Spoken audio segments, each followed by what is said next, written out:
கொள்கை அமலாக்கம் மற்றும் பொருளாதார நடவடிக்கைகள் தொடர்பான பிரதி அமைச்சர் கலாநிதி ஹர்ஷ டி சில்வா லஞ்சம் மற்றும் ஊழல் குற்றச்சாட்டுகள் விசாரணை ஆணைக்குழுவிடம் இன்று மாலை முறைப்பாடொன்றை முன்வைத்தார்.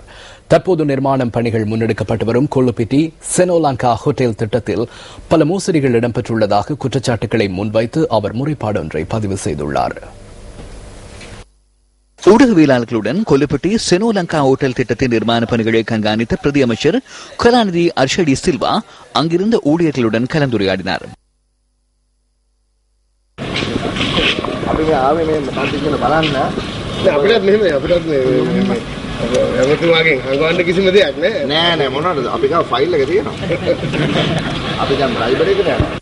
அதன் பின்னர் லஞ்சம் மற்றும் ஊழல் குற்றச்சாட்டுகள் விசாரணை ஆணைக்குழுவிடம் ஹர்ஷ டி சில்வா தனது முறைப்பாட்டை முன்வைத்தார்.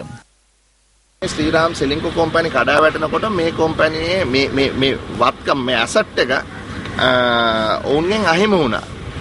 ஸ்ரீராம் செலிங்கோ நிறுவனம் வீழ்ச்சியடைந்த சந்தர்ப்பத்தில் சொத்துக்களை அவர்கள் இழந்தனர். அந்த சந்தர்ப்பத்தில் வட்டவல ஆணைக்குழு ஒன்றை நியமித்தனர். இது தொடர்பில் என்ன நடவடிக்கை எடுப்பது என ஆராய ஏனைய நிறுவனங்களின் நபர்களை நியமித்தனர். ஆயிரக்கணக்கான வைப்பாளர்களின் பணமே இங்கிருந்தது. 750 கோடி ரூபாவுக்கு ஏலம் விடப்பட்டது. 750 கோடி ரூபாவை பெற்று வைப்பாளர்களிடம் அதனை வழங்க முடியும் என அவர்கள் கூறினார்கள். எனினும் 357 மில்லியன் ரூபாவை வழங்கப்பட்டுள்ளது. செனோலங்கா என்ற நிறுவனம் யாருடையது? அதன் பணிப்பாளர் சபையில் யார் உள்ளனர்? எங்கு பதிவு செய்யப்பட்டுள்ளது? லிட்டோ கேஸ் நிறுவனம் இங்கு என்ன செய்கிறது? உடன்படிக்கை கைச்சாத்திடும் சந்தர்ப்பத்தில் அந்த நிறுவனத்தின் பெறுமதி 40 அல்லது 50 ரூபாவாக காணப்பட்டது. அபாராயின் 50 ரூபாய் பெறுமதியான நிறுவனத்தினால் 47 மாடிகளை கொண்ட ஹோட்டல் ஒன்றை நிர்மாணிக்க கட்டிடத்தை வழங்கியது யார்? இதேவேளை முறைப்பாட்டை முன்வைப்பதற்காக சென்றிருந்த பிரதி அமைச்சர் லஞ்சம் மற்றும் ஊழல் குற்றச்சாட்டுகள் விசாரணை ஆணைக்குழுவிடம் தனது அதிருப்தியை வெளியிட்டார்.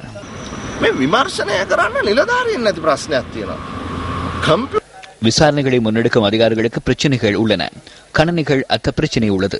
அவர்களுக்கு 78 கணனிகள் அவசியம் என கூறினர். இந்த காலகட்டத்தில் விசாரணைகளை முன்னெடுக்க கணனிகள் அவசியமாகும். இணையதள வசதிகள் தேவை. எவ்வாறு விசாரணைகளை முன்னெடுப்பது?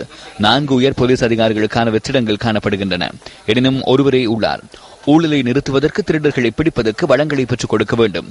இவ்வளவு காலம் பதாகை ஒன்றை அமைத்து இது லஞ்ச ஊழல் விசாரணை ஆணைக்குழு என பொய்யாக அரசாங்கம் செயற்பட்டுள்ளது. எனினும் நிறுவனத்துக்குள் பிரவேசித்து பார்க்கும் போதே வெறுமையாக உள்ளமை